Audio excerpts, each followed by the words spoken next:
4 sitting supreme court के जजेस को प्रेस कॉन्फ्रेंस करके ये बोलना पड़ा था कि जनता आगे आए, हम लोग के ऊपर दबाव है, जनता आगे आए और हमारी और न्यायपालिका की रक्षा करे। ये वही गोगोई साहब हैं जो उन 4 जजेस में थे जिन्होंने गुहार लगाई थी जनता से, आओ हमारी रक्षा करो। जनता रक्षा नहीं कर पाई तो वो फिर राज्यसभा के मेंबर बन गए और उन्होंने बाबरी मस्जिद के खिलाफ फैसला दे दिया। उन्होंने भी ये बात तस्लीम की, मानी कि हाँ सुप्रीम कोर्ट में दबाव और लालच चलता है। जय भीम साथियों, मैं रुखसाना। आज हम जुड़े हैं महमूद प्राचा जी के साथ जो पेशे से वकील हैं, साथ ही साथ वे अम्बेडकर राइट भी हैं। कई समसामयिक मुद्दों पर प्राचा जी ने अपनी भूमिका निभाई है, वहीं एनआरसी एनआरपी जैसे मुद्दों पर भी प्राचा जी ने अपनी आवाज़ उठाई है। आज हम ऐसे ही कई बड़े मुद्दों पर प्राचा जी से बात करेंगे। आइए जानते हैं प्राचा जी के विचार। सर, आखिर क्यों आज के समय में न्यायपालिका की स्वतंत्रता पर खतरा मंडरा रहा है? क्यों न्यायपालिका को बचाने की बात की जा रही है?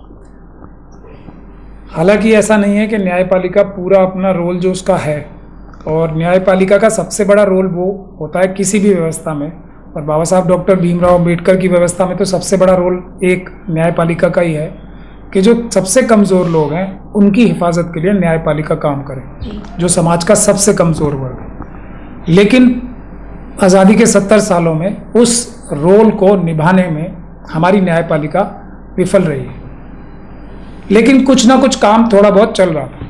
लेकिन पिछले 2014 के बाद से, जब से ये मनुवादी मानसिकता की सरकार, आरएसएस की, बीजेपी की सरकार पूरी ताकत से सत्ता में आई है, तो उन्होंने सिस्टमैटिकली भारत के संविधान को ख़त्म करने के लिए जो मुहिम छेड़ रखी है, मनुस्मृति लागू करने के लिए जो मुहिम छेड़ रखी है, उसमें एक बड़ी रुकावट न्यायपालिका की है। तो उस न्यायपालिका को ख़त्म करने के लिए बहुत सारे काम आरएसएस और बीजेपी के लोगों ने किए। उन्होंने 2018 में, आप लोगों को पता होगा कि 4 सिटिंग सुप्रीम कोर्ट के जजेस को प्रेस कॉन्फ्रेंस करके ये बोलना पड़ा था कि जनता आगे आए, हम लोग के ऊपर दबाव है, जनता आगे आए और हमारी और न्यायपालिका की रक्षा करे। उस वक़्त रक्षा हम लोग शायद नहीं कर पाए, तो उसकी वजह से बाबरी मस्जिद, राफेल और ऐसे बहुत सारे जजमेंट्स आए जिससे संविधान की मूलभूत भावना को ही आहत किया गया। और उसके बाद आपने देखा कि एक कैरेट और स्टिक पॉलिसी जो ये सरकार अपना रही है, उसके बाद हम सब ने देखा कि जो बाबरी मस्जिद का जो एक जजमेंट आया था उसमें गोगोई साहब को राज्यसभा मिल गई। ये वही गोगोई साहब हैं जो उन 4 जजेस में थे जिन्होंने गुहार लगाई थी जनता से, आओ हमारी रक्षा करो। जनता रक्षा नहीं कर पाई तो वो फिर राज्यसभा के मेंबर बन गए और उन्होंने बाबरी मस्जिद के खिलाफ फैसला दे दिया। एक और अब्दुल नज़ीर साहब थे उसमें, उनको गवर्नर बना दिया तुरंत। तो उसके अलावा जो किरण रिजिजू साहब जिनका अभी ट्रांसफ़र हुआ है, उनके ऊपर भी मैं नहीं मानता कि उनके ऊपर वो अपनी मर्जी से ये सब बातें कर रहे होंगे जो उन्होंने न्यायपालिका के विरुद्ध बोली कि हम जो रिटायर्ड जजेस हैं उनके वो जो है एंटी नेशनल हैं और हम उनके खिलाफ कानूनी कार्रवाई कर सकते हैं। ये एक तरह की धमकी थी न्यायपालिका को जो उन्होंने दी।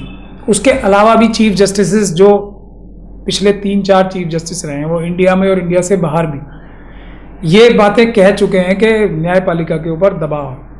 इसीलिए मिशन सेव कॉन्स्टिट्यूशन, जिसका मैं नेशनल कन्वीनर हूँ, हमने 14 अप्रैल को सुप्रीम कोर्ट के समर्थन में, यानी कि न्यायपालिका के समर्थन में, कि पूरे देश की जनता आपके साथ खड़ी है, आप किसी प्रेशर में ना आए, आप किसी दबाव में ना आए, पूरी ईमानदारी के साथ काम करें। उससे काफ़ी हम समझते हैं हम लोगों की गिरफ्तारी भी हुई थी, लेकिन एक मैसेज गया कि जनता जो है न्यायपालिका के साथ खड़ी हो जाएगी और उनके ऊपर जो है जोर डालना, दबाव डालना बंद हो। उसके बाद आपने सबने देखा भी कि किरण रिजिजू साहब का ट्रांसफ़र भी हुआ। लेकिन मैं ये बात आपको फिर ये बताना चाहता हूँ कि इसीलिए पूरी जनता से गुहार भी लगाई थी और जनता को पूरी ताकत से, ख़ास तौर पे वीकर सेक्शंस जो SC ST OBC और माइनॉरिटी, सिख, क्रिश्चियन, बौद्ध, मुस्लिम्स जो हैं, उनको पूरी ताकत से प्रदर्शन पीसफुल करने चाहिए न्यायपालिका के समर्थन में, और ये कह के कि जज जो है एकदम ईमानदारी से काम करें, जनता उनके साथ खड़ी है। जी, तो सर ये जो संविधान बचाओ मिशन था ये अभी भी जारी है, और वे कौन लोग हैं जो न्यायाधीशों पर दबाव बनाते हैं? आपका इस पर क्या विचार है, क्या कहना है? देखिए, मैं अपना विचार रखूं वो तो उससे बेहतर ये है कि मैं रेलेवेंट लोगों का जो हरकतें उन्होंने की हैं, जैसे किरण रिजिजू साहब का मैंने एग्जांपल दिया आपको।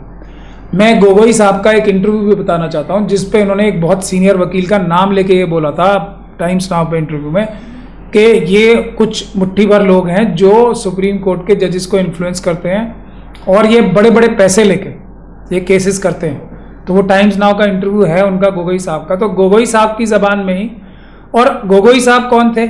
कोई वो आम व्यक्ति तो थे नहीं, और वो कोई एक ऐसे जज भी नहीं थे जो चीफ जस्टिस नहीं रहे। चीफ जस्टिस भी वो काफ़ी लंबे टाइम तक रहे। तो उन्होंने भी ये बात तस्लीम की, मानी कि हाँ सुप्रीम कोर्ट में दबाव और लालच चलता है। तो उन्हीं की ज़बान में मैं बता रहा हूँ आपको कि ये प्रेशर भी है और लालच भी है, और उसमें एक बड़े वकील के जो आज दिखाने में तो वो लगते हैं कि आरएसएस और बीजेपी के खिलाफ है, मैं मानता हूँ उनके साथ ही हैं, लेकिन गोगोई साहब ने उनका नाम लिया था। आपके दर्शक खुद गूगल करके उनका नाम ढूंढ सकते हैं। सर, जैसे कि कल ही दिल्ली में एक नाबालिग बच्ची के साथ एक बहुत बड़ा हादसा हुआ। साहिल नामक एक युवक ने उसको दिन दहाड़े मारा, चाकू से मारकर उसकी हत्या कर दी। तो ऐसी घटनाएं जो सरेआम हो रही हैं, ये न्याय व्यवस्था पर सवाल खड़े करती हैं। इस पर आपका क्या कहना है? मेरा इस पे सीधा सीधा कहना है, ये हमारी जो प्रशासनिक पुलिस व्यवस्था है और न्यायपालिका के ऊपर एक बहुत बड़ा सवालिया निशान है, क्योंकि ये घटनाएं बढ़ भी रही हैं और इतने मतलब विभत्स तरीके से, एकदम जैसे कोई जानवर भी होगा वो भी ऐसे काम नहीं करेगा। जानवरों से भी ज़्यादा मेंटेलिटी होती जा रही है। पहले ऐसा क्यों नहीं होता था? इसलिए नहीं होता था कि लोगों को ये डर था कि पुलिस हमें पकड़ेगी और बहुत भारी सज़ा हमें मिलेगी, और न्यायपालिका में भी इतना हमें सख्त सज़ा मिलेगी कि लोगों को न्याय का और कानून का डर था। लेकिन आजकल जो पुलिस व्यवस्था हो गई है ख़ास तौर पे, वो ऐसी हो गई है कि लोगों को ये कॉन्फिडेंस हो गया है कि हम पुलिस, एक तो उनकी कॉम्पिटेंस में बहुत कमी आ गई है जी। तो अपराधियों को और जो अपराध करना चाहते हैं उनके हौसले इस बात से भी बढ़ रहे हैं। पुलिस अगर चाहेगी भी तो हमारे खिलाफ अच्छा मुकदमा नहीं बना पाएगी, और न्यायिक व्यवस्था में भी इतनी ताकत नहीं है कि हमें सज़ा दिलवा पाए जी। खास तौर पे फांसी की सज़ा दिलवा पाए, ऐसी व्यवस्था नहीं है। उसका मैं आपको हाथरस का एग्जांपल दे सकता हूँ, उससे ऐसे लोगों की हिम्मत बढ़ती है। अभी आपने दिल्ली कैंट का एक छोटी सी मासूम शेड्यूल कास्ट कम्युनिटी की बच्ची थी, उसका बलात्कार और उसके बाद उसकी हत्या की गई। उसमें पुलिस का क्या रवैया रहा, उसमें कोर्ट का क्या रवैया रहा। उसके बाद ये सारी घटनाएं हो रही हैं। अभी इससे पहले भी एक व्यक्ति ने 36 से ज़्यादा टुकड़े किए थे, उसमें श्रद्धा हत्याकांड जो हुआ था, उसमें देख लीजिए क्या आज तक कुछ हुआ नहीं।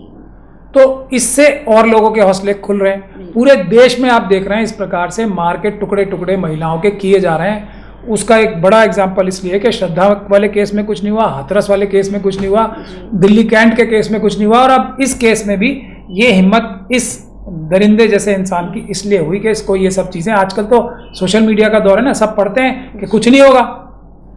तो ये है बात, बड़ा कारण ही से क्या कहा जा सकता है, ये सबसे बड़ा कारण है। उसके बाद जो मैजिस्ट्रेट्स होते हैं उनकी भी जिम्मेदारी होती है कि वो पुलिस के ऊपर निगरानी करें। आज वो बिल्कुल ख़त्म ही हो गई ये बात, ये कानूनी प्रावधान है मैं जो आपको बता रहा हूँ। कोई भी मैजिस्ट्रेट पूरे देश में पुलिस की इन्वेस्टिगेशन पे निगरानी नहीं करता, बल्कि एक कानून में ऐसी एक प्रथा बन गई है कि मैजिस्ट्रेट पुलिस के काम में दखलंदाजी नहीं कर सकते। ये एक गलत कानूनी समझ है जी। हम लोग तो अपने केसेस में इसको आर्ग्यू करते भी हैं और बहुत सारी जगह इस पे फैसले भी आए हैं हमारे हक में, लेकिन बुनियादी तौर पे एक सोच बन गई है कि मैजिस्ट्रेट पुलिस के काम में दखलंदाजी नहीं कर सकते। दखलंदाजी नहीं कर सकते, निगरानी करना उनका फर्ज होता है। तो ये दो बड़ी वजहें हैं। और तीसरी वजह यह है कि जो पुलिस के अधिकारी इस तरीके से क्यों बेलगाम हो रहे हैं जी, क्यों इनकॉम्पिटेंट हो रहे हैं, क्योंकि राजनीतिक आका जो है उनके, वो उनसे दूसरे काम कराने में ज़्यादा इंटरेस्टेड है।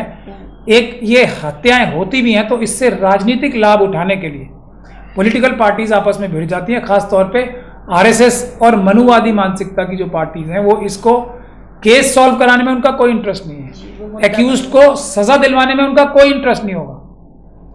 उनका इंटरेस्ट होता है कि इसको एक और मोड़ दें और राजनीतिक लाभ उठाएं, भले ही उस बच्ची को न्याय मिले या नहीं मिले। ये जो है ना, ये 3-4 बुनियादी वजह हैं इसकी जी। तो सर, एक वकील होने के नाते आपका न्याय व्यवस्था को क्या ऐसी राय है कि कौन से ऐसे कानून लागू किए जाएं जिससे लोगों को कम से कम ये भय बना रहे कि उन्हें ऐसे जो आजकल खुलेआम इस तरह की घटनाएं हो रही हैं उनको कम से कम रोका जा सके, तो कौन से कानून लागू किए जाने चाहिए? देखिए, कानून, मैं इस सोच का मानने वाला हूँ कि बाबा साहब ने जो संविधान अपने मुट्ठी भर साथियों के साथ मिलकर बनाया जी, वो और उसके तहत जो ज़्यादातर कानून बने हुए हैं वो काफ़ी हैं सभी को न्याय दिलाने में, न्याय व्यवस्था को ठीक भी करने में और एडमिनिस्ट्रेशन को भी ठीक करने में। ज़रूरत इस बात की है कि उनके ऊपर अमल कराया जाए। ज़रूरत इस बात की है कि हमारे देश की जनता जागरूक बने। ज़रूरत इस बात की है कि जनता इस बात को समझे। संविधान की व्यवस्था हमारे रोज़मर्रा की जो ज़िंदगी है उसमें भी आती है काम। इसीलिए हम मिशन सेव कॉन्स्टिट्यूशन से का जो नारा है वो यही है कि घर घर संविधान और संविधान से हर समाधान। मतलब आप जो घर के रोज़ के काम भी करते हैं ना, उसमें भी संविधान की बहुत बड़ी भूमिका होती है। आपको न्याय दिलवाने में भी संविधान की बहुत बड़ी भूमिका है। तो ओपन कोर्ट का जो कॉन्सेप्ट है ना जी, ओपन कोर्ट का क्या मतलब है कि न्याय होते हुए कोई भी नागरिक जाके देख सकता है।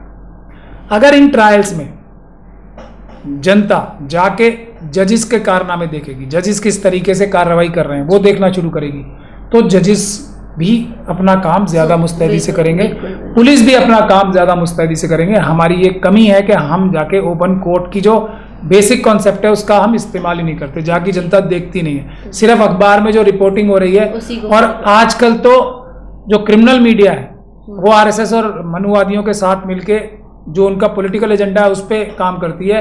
पुलिस ने क्या कार्रवाई की या नहीं की उस पर कुछ उनका ध्यान ही नहीं होता। और उसके बाद ओपन कोर्ट में देखकर देखना जरूरी है, उसको देखना जरूरी है और उस पर फिर टिप्पणी करना भी जरूरी है।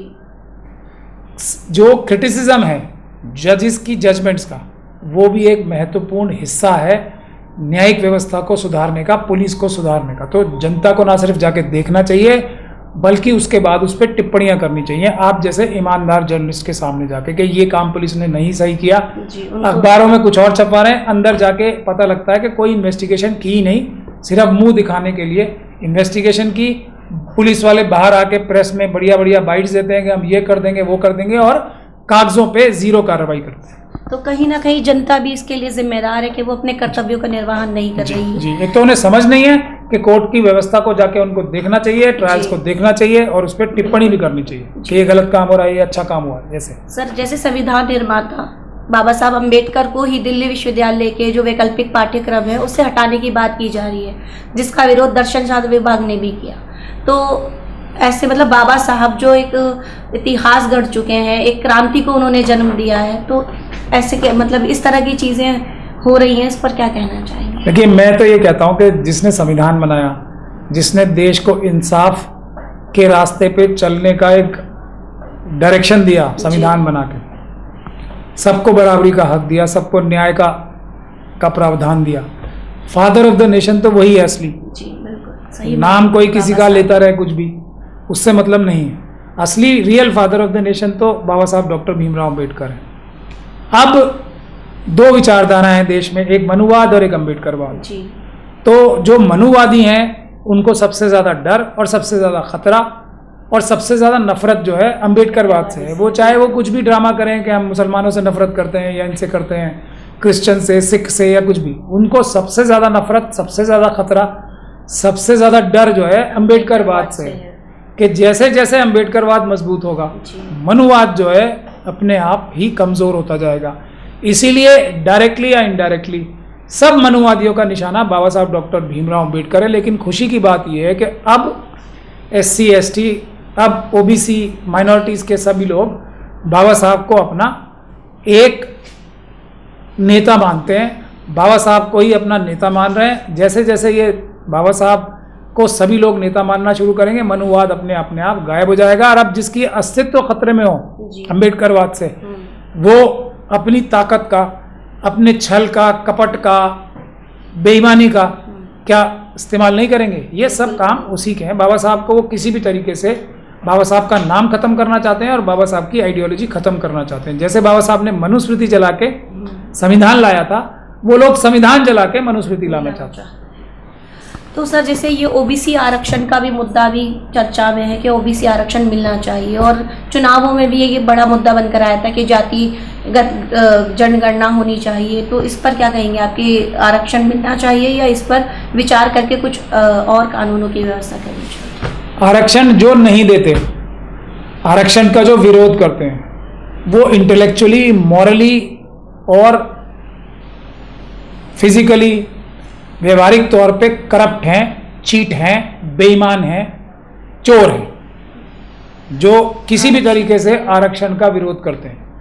ये मेरी स्टेटमेंट है। कोई इसको काउंटर करना चाहे तो उससे हम डिबेट भी करने को तैयार हैं, और वो कुछ और भी करेगा तो उसका भी जवाब देने को तैयार है। हर वो व्यक्ति 100% हर वो व्यक्ति जो आरक्षण का विरोध करता है वो बेईमान है, चीट है, फ्रॉड है, एंटी नेशनल भी है। जो आरक्षण का विरोध करता है, और आरक्षण होना चाहिए, 100% आरक्षण होना चाहिए। 100, जिसकी जितनी संख्या भारी उसकी उतनी हिस्सेदारी, जमीन से लेके, जमीन के नीचे से लेके और आसमान तक जो जो संपदाएं हैं भारत में, उस पर भारत के हर एक नागरिक का बराबर का अधिकार है। और रिजर्वेशन उसका आज की तारीख में सबसे अच्छा तरीका है। जो इसका विरोध करता है वो देश का विरोधी है, वो बेईमान है। वो खुद तो हजारों साल तक लोगों को बाहर रख के अपने आप आरक्षण के मजे लेते रहे कि हमारे लिए सब कुछ 100% आरक्षण है 3% लोगों के लिए। अब जब 100% लोगों का आरक्षण 100% लोगों के लिए है तो उनके पेट में दर्द हो। तो कहीं ना कहीं कह सकते हैं कि सत्ताधारी कभी नहीं चाहते कि जो आम जमीन के लोग हैं उनको आरक्षण मिले और सुविधाएं मिले। मनुवादी कभी नहीं चाहेंगे कि किसी को कोई भी अधिकार मिले, किसी को कुछ भी मिले। सब कुछ मनुवादियों के पास होना चाहिए। आपका ये माइक भी मैं छीन लूँ, ज़्यादा मेरी मानसिकता मनुवादी है। मैं आपकी घड़ी भी छीन लूँ, मैं आपका पेन भी छीन लूँ, मैं आपको पढ़ने ना दूँ, मैं सब कुछ आपका छीन लूँ और मैं रखूँ, मुझसे चाहे खाया जाए या मैं जमा करके रखूँ, लेकिन रखूँ मैं ही सब, किसी और को कुछ ना हो। यही मनुवादी मानसिकता है। तो इसके लिए ओबीसी को ये बात रियलाइज़ करनी चाहिए, SC ST और माइनॉरिटीज़ को ये बात रियलाइज़ करनी चाहिए कि मनुवाद को ख़त्म करने के लिए, मनुवादी मानसिकता को ख़त्म करने के लिए, हिंदू राष्ट्र की जो ये बात चलाई जा रही है उसको ख़त्म करने के लिए हम सबको एकजुट होकर बाबा साहब के संविधान से ही देश को चलाना पड़ेगा। अभी जो ये पार्लियामेंट की भी घटना हुई सावरकर के जन्मदिन पर, ये भी बाबा साहब के खिलाफ ही कदम है।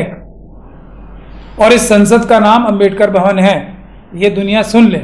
ये पार्लियामेंट का नाम भी अंबेडकर पार्लियामेंट रखा जाएगा। जैसे ही हम लोगों को सत्ता में आएंगे, बाबा साहब की सबसे बड़ी प्रतिमा ये सुप्रीम कोर्ट के बाहर लगेगी, और ये भवन जो भी बनाया है सेंट्रल विस्ता, उसका नाम अंबेडकर भवन है। ये पूरी दुनिया सुन ले हमारी बात। सर जैसे कि अभी संसद भवन की ही बात चल रही, तो 28 मई को जो एक भव्य आयोजन किया गया और बड़े बड़े गणमान्यों को यहाँ बुलाया गया, वहीं हमारी देश की बेटियाँ जो स्वर्ण पदक जीत कर आई हुई हैं और अपने अधिकारों के लिए, इंसाफ के लिए रोड पर बैठी हैं, उनको गिरफ्तार कर लिया गया। तो ये कहाँ तक न्याय उनके साथ हुआ, इस पर क्या कहेंगे? वो तो खुद धोखा खाए हुए लोग हैं। उन्होंने तो खुद इस मनुवादी मानसिकता का बहुत मजबूती के साथ साथ दिया था। अब ये तो उनके दिल का हाल आप उन्हीं से पूछ सकते हैं कि उनको कितना बड़ा धोखा दिया है मनुवादियों ने।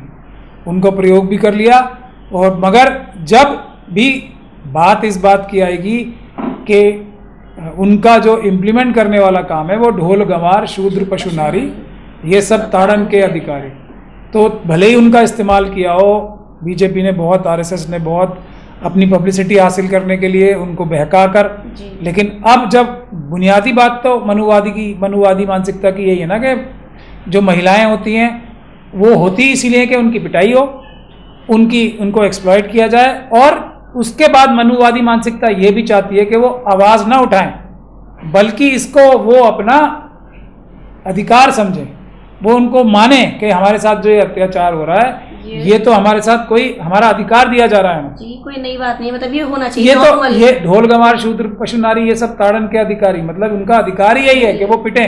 अगर वो नहीं पिट रहे हैं, उनके साथ व्यभिचार और अत्याचार नहीं हो रहा है, तो उनको उनका अधिकार नहीं मिल रहा। यही तो मनुवादी मानसिकता है जो हर जगह नजर आएगी। आप कहीं देख लें, मोदी जी को खुद स्वयं ले लें, मोहन भागवत जी को ले लें, किसी को ले लें आप। चलिए मोदी जी के बारे में बताते हैं। ये कपिल मिश्रा जी है ना एक, वो तो उनको बड़ा छांट के दूर से पकड़ के लाए थे कि आम आदमी पार्टी में हो, वहाँ कैसे हो, आप तो हमारी लाइन के आदमी हो, इधर आओ।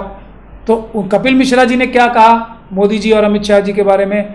अपनी असेंबली की स्पीच में ये बात कही थी ना कि ये एक महिला को अमित शाह जी, और वो स्पीच सबको सुननी चाहिए, उन्होंने दिल्ली की असेंबली में एज MLA स्पीच दी थी कि अमित शाह जी मोदी जी के कहने पे एक महिला को पुलिस लगा के उसकी आवाज़ टेप कर रहे थे, उसके फ़ोन रिकॉर्डिंग टेप कर रहे थे और उसको स्टॉप कर रहे थे। ये कपिल मिश्रा जी ने, जिनको मोदी जी और अमित शाह बहुत पसंद करते हैं, ये तो उनका व्याख्यान मैं बताऊं आपको, तो ये मानसिकता जब प्रधानमंत्री जी की है तो उनको बृजभूषण जी पसंद नहीं आएंगे तो कोई ऐसा आदमी पसंद आएगा जो अम्बेडकरवादी हो, जो महिलाओं को बराबर का हक देना चाहता है, हमारा महिलाओं को बराबर समझना चाहता है और उनके ऊपर अत्याचार हो तो उनके लिए न्याय के लिए लड़ना चाहता है। तो ऐसा व्यक्ति तो कभी भी मोदी जी को पसंद ही नहीं आएगा और वो तो खुद खुश हो रहे होंगे।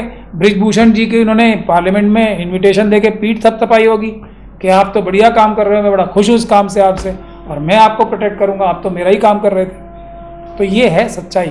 ये हमारे देश की पहलवानों को भी, देश की सभी महिलाओं को समझना चाहिए, चाहे वो किसी भी संप्रदाय से, समुदाय से आती हों, कि ढोल गंवार शूद्र पशु नारी ये सब ताड़न के अधिकारी, उसमें नारी भी शब्द है, तो इनको मनुवादी मानसिकता सिर्फ पीटने के अधिकार से देखती है और किसी अधिकार से नहीं।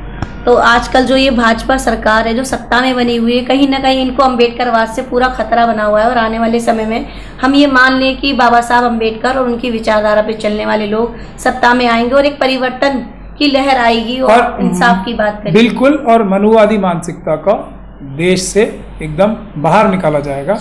कोई भी मनुवादी मानसिकता का व्यक्ति यहाँ पे नहीं रह पाएगा तो अपने मन में रखे विचार अपने, अगर उस पर कुछ अमल करेगा तो वो जेल में प्राप्त होगा सबको। तो न्याय व्यवस्था ऐसी व्यवस्था तो करे कम से कम जो सही और गलत में अंतर बता सके और जनता को न्याय दिला सके। सिर्फ बता ही ना सके, वो सही और गलत को जो उसका पुरस्कार है सही का वो दिलवा सके और गलत की जो सजा है वो भी दिलवा सके। सर, जैसा कि अभी आपने क्रिमिनल मीडिया की बात कही, तो क्रिमिनल मीडिया से आपका क्या तात्पर्य, क्या क्रिमिनल मीडिया क्या कर रही है? देखिए, गोदी मीडिया का जो एक शब्द दिया है वो भी एक किसी मनुवादी मानसिकता के व्यक्ति द्वारा दिया गया है। तो ये गोदी मीडिया है ही नहीं। ये यही मनुवादी मानसिकता जो है छुपे रूप से या प्रत्यक्ष रूप से यही काम करती है। गोदी मीडिया कहकर इस मीडिया को बचाने का काम हो रहा है कहीं। ये लोग क्रिमिनल्स हैं।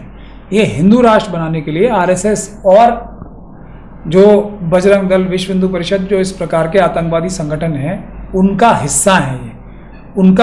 ये भी क्रिमिनल है और वो भी क्रिमिनल है, क्योंकि ये उनके एजेंडे बड़े लेवल पे इम्प्लीमेंट कराने का काम करते हैं। तो जो आतंकवादी गतिविधियों में लिप्त हैं वो क्रिमिनल्स ही होंगे ना। मैं तो फिर भी एक सॉफ्ट शब्द का प्रयोग कर रहा है। ये सब आतंकवादी हैं और हर आतंकवादी क्रिमिनल ही होता है। बिल्कुल। तो ये इसीलिए आप इनकी हरकतें देखिए ना, ये हर वो काम करते हैं जो बजरंग दल, विश्व हिंदू परिषद और RSS चाहती है। उनका हिस्सा ही है। उनके हर एक एजेंडे को इम्प्लीमेंट कराने में इनका भी एक स्पेसिफिक रोल होता है जो ये हर बार निभाते हैं जी। जो देश में एक नकारात्मक सोच को बढ़ावा दे रहे हैं और कहीं ना कहीं जो हिंदू राष्ट्र, भारत का संविधान खत्म करके हिंदू राष्ट्र बनाने की साजिश चल रही है, उसके ये आतंकवादी मेंबर्स हैं और ये सब जेल में प्राप्त होंगे। मैं आपको वादा कर रहा हूँ, जैसे अम्बेडकरवादी सरकारें आएंगी, असली मीडिया जो फोर्थ पिलर है, वो लोग आजकल आप लोग हो, जो सोशल मीडिया जो सरकार के खिलाफ खड़े रह के हिम्मत दिखाना होता है ना जी, ये प्रेस का काम। कहीं ना कहीं मोदी जी जो सरकार के प्राइम मिनिस्टर हैं, उनकी तारीफ करने में बहादुरी और कोई वो नहीं है। उनकी खिलाफत करना, उनके कमजोरियों को हाईलाइट करना, वो बहादुर पत्रकारिता है। उनकी तारीफ करना और झूठी तारीफ करना क्राइम है। पर ये कहते हैं कि हिंदू राष्ट्र मतलब भारतीय संस्कृति का एक हिस्सा होना, भारतीय संस्कृति को लागू करना, ना कि ऐसी विचारधारा जो सनातन धर्म हिंदू की है। तो ऐसा इनका समय समय पर कहना होता है। इनके जो बड़े नेता हैं वो ऐसे ऐलान करते हैं कि भारतीय संस्कृति के खिलाफ लोग आ रहे हैं, अम्बेडकरवादी आ रहे हैं। तो इससे क्या मतलब हम समझें कि उससे आप ये समझें कि वो भारतीय शब्द जो है ना वो छल से यूज कर रहे हैं। भारतीय संस्कृति तो बुद्ध की संस्कृति है। भारतीय संस्कृति जो है वो मूसा अलैहिस्सलाम की है, ईसा अलैहिस्सलाम की है, मोहम्मद साहब की है, गुरु नानक देव की है, रविदास जी की है, वाल्मीकि जी की है, ये रहीदास जी की है और कबीर साहब की है। ये है भारतीय संस्कृति। उनकी संस्कृति तो बुद्ध की संस्कृति के खिलाफ है, मनुवादी मानसिकता है उनकी। तो ढोल गंवार शूद्र पशु नारी, यानी कि इंसान छोटा बड़ा होता है, वो भारतीय संस्कृति कभी थी नहीं। हाँ, समय समय पे ये लोग उसको इंसाफ और बराबरी को ख़त्म करते रहे, लेकिन इंसाफ और बराबरी वापस कायम होती है। हर बार सम्राट अशोक ने भी की थी और बाबा साहब अम्बेडकर ने भी संविधान के माध्यम से की है। बीच में बहुत सारे लोगों ने इंसाफ और बराबरी का बहुत सारा काम किया है, लेकिन मनुवादी मानसिकता इंसाफ और बराबरी को ख़त्म करने पे लगी है। अम्बेडकरवाद उसको वापस स्थापित करने के लिए कोशिश। सर, जो हमारी भारतीय महिला पहलवान है वो अपने मेडल्स को गंगा में विसर्जित करने की बात कर रही है क्योंकि उनको इंसाफ नहीं मिल रहा। तो आपका इस पर क्या कहना है कि उन्हें इंसाफ मिलना चाहिए या फिर ऐसी चीज़ें करने से, मतलब गंगा में अपने मेडल विसर्जित करने से सरकार पर इसका क्या प्रभाव पड़ेगा? क्या सरकार कुछ बोलेगी, कुछ उनके लिए इंसाफ पर कुछ चीज़ें करेगी? जो मुझे ऐसा लगता है कि इस सरकार को किसी भी पत्र लिखने से कोई फर्क नहीं पड़ता, किसी भी क्रिटिसिज्म से लोग बड़े बड़े लोग साइन करके दे रहे हैं, और किसी भी इस प्रकार की गतिविधि करने का, जैसे अभी ये गंगा में अपनी मेहनत की जो इनके मेडल्स थे वो गंगा में विसर्जित कर रहे हैं, इससे कोई शर्मदार व्यक्ति होगा तो उसको कोई फर्क पड़ेगा। जिसके पास शर्म की कमी होगी उससे इसे कोई फर्क नहीं पड़ता। और जिसके मन का काम बृजभूषण शरण कर रहे हैं तो वो तो करवाई उनसे रहे होंगे ना। एक वीआईपी कल्चर आपने सुना होगा, जो देहरादून में एक बच्ची थी उसके साथ जो एक वीआईपी कल्चर इस्तेमाल हो रहा था, बृजभूषण साहब की भी अगर इन्वेस्टिगेशन होगी तो वो वीआईपी कल्चर यहाँ पे मिलेगा आपको। तो जो जिन लोगों को शर्म ही नहीं है उनसे आप शर्म की उम्मीद करते हैं तो आप लोगों को निराशा ही मिलेगी। ज़रूरत इस बात की है कि मजबूत लोग, अभी तक उनके साथ जो एक, मैं ये बात में पूरी निष्पक्षता के साथ बोलना चाहता हूँ कि उन्हें अभी एक मजबूत कानूनी टीम की ज़रूरत है सबसे पहले, और ऐसे लोगों की ज़रूरत है जो पूरे देश में पीसफुल प्रोटेस्ट कर सकें। वरना अगर वो ये सोचते हैं कि सरकार में बैठे लोगों को शर्म आ जाएगी, जिनको शर्म हज़ारों साल से नहीं आई अब शर्म आ जाएगी, ये उम्मीद करना थोड़ी एक चांद, बच्चा जैसे चांद मांगता ना वैसी उम्मीद है। इस पे मुझे तो बिल्कुल भी भरोसा नहीं है। इनको कोशिश ये करनी चाहिए कि ऊपर से लेकर नीचे तक मजबूत पीसफुल प्रोटेस्ट करके और मजबूत कानूनी कार्रवाई करके बृजभूषण शरण सिंह को ही नहीं, जो लोग उन्हें बचा रहे हैं, पुलिस अधिकारी या नेतागण, उनको भी जेल भिजवाने के लिए संघर्ष करना चाहिए और उसमें ध्यान अपने ताकत लगानी चाहिए। और ये इम्पॉसिबल काम नहीं है, अगर मेहनत की जाएगी तो ये होगा ही। जैसे किसान आंदोलन को भी एक समय बाद सरकार ने उस पर गौर किया और उनके हित में काम किया था, वैसे ही इसमें तो सरकार के बहुत सारे लोग जेल जाने वाले हैं जी, तो सरकार गौर नहीं करेगी इस पे। हालांकि किसान आंदोलन से भी पहले जो सीए एनआरसी के प्रोटेस्ट मुस्लिम महिलाओं ने किए थे, पूरे देश में किए थे, वो सबसे बड़ा एग्जाम्पल था। उसके बाद किसान आंदोलन ने भी जो हमारी मुस्लिम महिलाएं थीं और उसके बाद शेड्यूल कास्ट और दूसरी कम्युनिटी की जो महिलाएं आके जो पीसफुल प्रोटेस्ट किए थे उन्होंने सीएनआरसी में, उसके बाद किसान आंदोलन ने उनसे सीख के प्रोटेस्ट किया था, दोनों को ही सफलता मिली थी। तो इनको भी सफलता मिलने की उम्मीद जताई जा सकती है? 100% उम्मीद नहीं है, मिलेगी ही, लेकिन अच्छी इनको कानूनी मदद चाहिए और मजबूत लोग चाहिए जो पीसफुल प्रोटेस्ट उसी तरीके से कर सकें जैसे किसान आंदोलन में हुए थे, जैसे सीएनआरसी के टाइम में हुए। धन्यवाद सर, आज आपका वक्तव्य बहुत अच्छा रहा और हम सभी को मार्गदर्शन मिला। आज हमने कई समसामयिक मुद्दों पर महमूद प्राचा जी से बात की। ऐसे ही कई और मुद्दों पर आगे भी हम आपके साथ बने रहेंगे। मैं हूँ रुखसाना, देखते रहिए दलित टाइम्स। जय भीम।